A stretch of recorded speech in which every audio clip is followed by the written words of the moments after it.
mad. Adrian, we've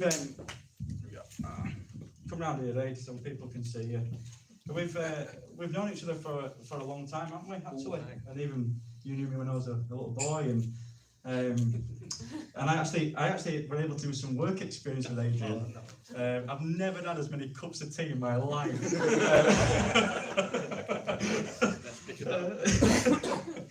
But Ed, it's great that you're here, and I'm just so pleased that you're willing to just share a little bit. Just about inner city. Obviously, you're the deacon for our inner city ministries, and we just want a couple of questions just to put before you. And how long have you been involved in and particularly on a Wednesday night in the drop-in? How long have you been involved in the inner city ministry, and why do you love it so much? Right. I don't know this. It depends which ministry. I can't remember. I was looking. You sent me the things. I'm thinking I can't remember. The book table, but on the Wednesday morning we do. That's about 3 years. I've been involved in that. Real Hope. You've got to go back pre-COVID. So probably about 6 years, 7 years. Friday breakfast, Wednesday nights, and now we still do Real Hope. But we go out on a Friday with full packs into town to reach people. So it's about 3 years since COVID's been into something like that, lockdown, I can't remember.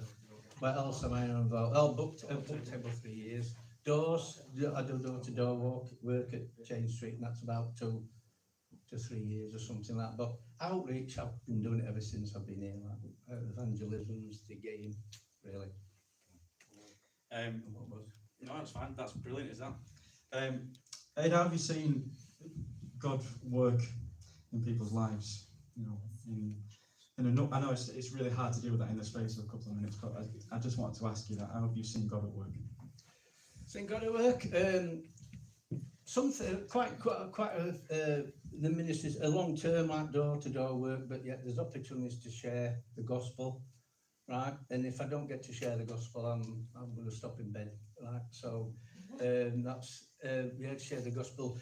The community drop-in and Real Hope are opportunities. There's always brought opportunities to share the gospel. The community drop-in on a Wednesday evening is very good, where we come alongside people, and we are beginning to see people touched by God. That again, it's long term, but I think that is bringing fruit.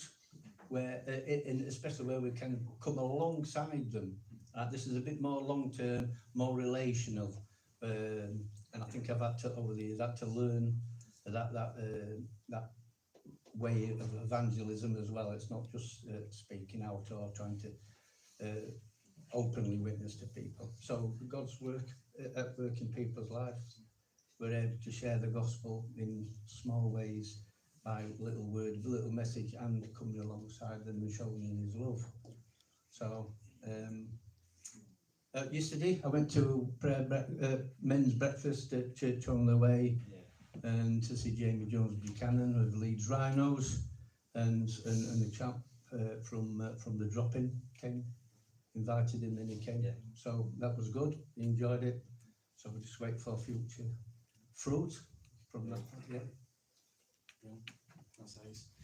And Adrian, we're really thankful, I think, for all the work that you do. I know that's a lot of years that you've, how you serve Him, and we know that you do it because you love Him and you love people. And can you just explain to that, maybe just for people who are interested a little bit, on a Wednesday, what does Wednesday nights look like a little bit? The Wednesday drop-in, how does that work? Can you just explain a bit about that in particular? Yeah, well, we open up at 5:30 on a Friday, and people from the local community from over the side of the road and elsewhere, and we have a team. I think some of the teams here, we've got a good team. If the drop-in didn't go very well, we've had a good team, so I enjoy working with the team, and it's a good team, and I want to invite people to come and join us as well.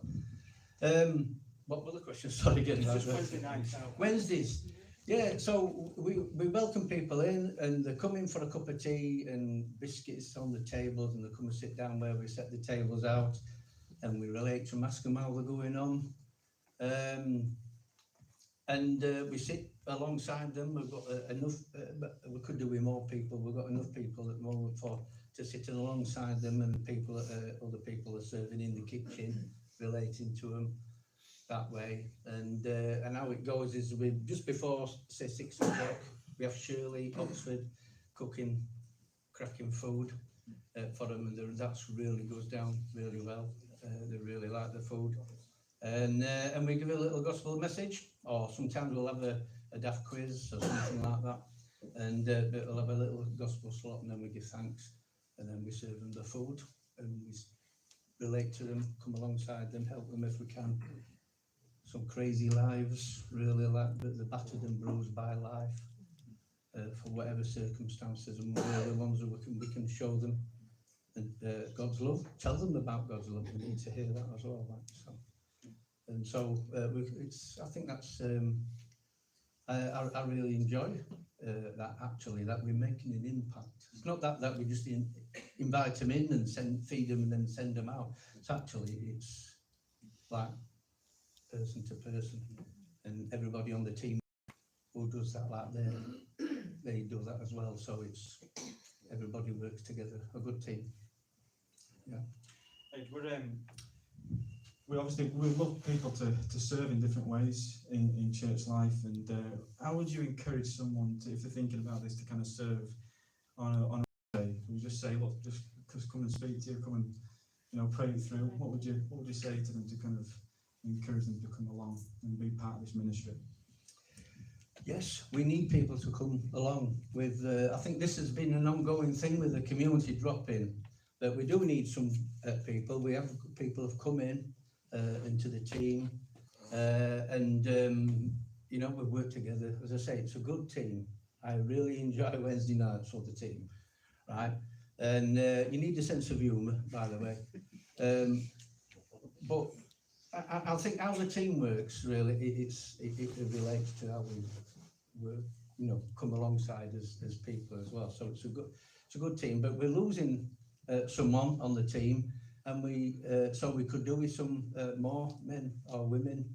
We could do with somebody else to come and take that person's place, maybe one or two more. But most importantly, this is a really good, a really serious call. We're losing Shirley Oxford as a chef. She can't carry on anymore because of her troubles and her pains, and she's been faithfully cooking the food and in the big kitchen. But yet the compliments have been coming thick and fast for the food, so she knows, and that's been a vital part of it, of that. So we need another chef. It's a committed role, or maybe 2 people or 3, and do work on a rota or something like that. It might be, but we need. So come and see us. Come see me or Paul Oxford. Me and Paul are the ones who lead the drop-in. And that, so come and see us, and then we'll have a word with you. Consider it, and come and serve. We do need help, but come along outside, and if you feel that's where God is leading you, it's certainly calling people here at Sunbridge Road to that. So come and see me and Paul, and we'll have a chat about it. I love your faith there as well, Aid. Maybe 1, maybe 2, maybe 3. Yeah. So absolutely, no, join with you in that for sure. In that prayer. What can we pray for you, just personally, and what can we pray? Obviously, you shared about Shirley and the team, but maybe what can we pray for you? Pray for me. I'll pray for me for endurance, strength. Wednesday's a very, very busy day. I'm whacked out when I get back home. I'm getting old, and my back's getting older than I am, actually. So, but it is, it's just pray for pain to go away. For encouragement to see fruit is happening, right? The drop-in, again, so back to the drop-in, it's been long-term, coming alongside people, but yet then there is fruit. People have taken Bibles from us, and every day they take the gospel tracts that's on the table when I put them out, or maybe might start a discussion. So I just pray for fruit and, you know, salvation. You know, that changes people's hearts and lives. And this, you know, God works upon their lives. And so instead of being in the mess of things for whatever reason, there's God's change, there's God's healing. So I'd like to see more than that, but you know, and it's not wrong to ask for that. I'm not complaining and saying it's not happening. It is happening. I'd just like to see that people come to know Jesus Christ as their Saviour, most of all. And for the team, I'm sure that's the same. Is that it? Yeah. Just going to pray into it. Okay. A couple of people could pray into that. That'd be great. That'd be super. Thank you, Ian, for sharing your heart.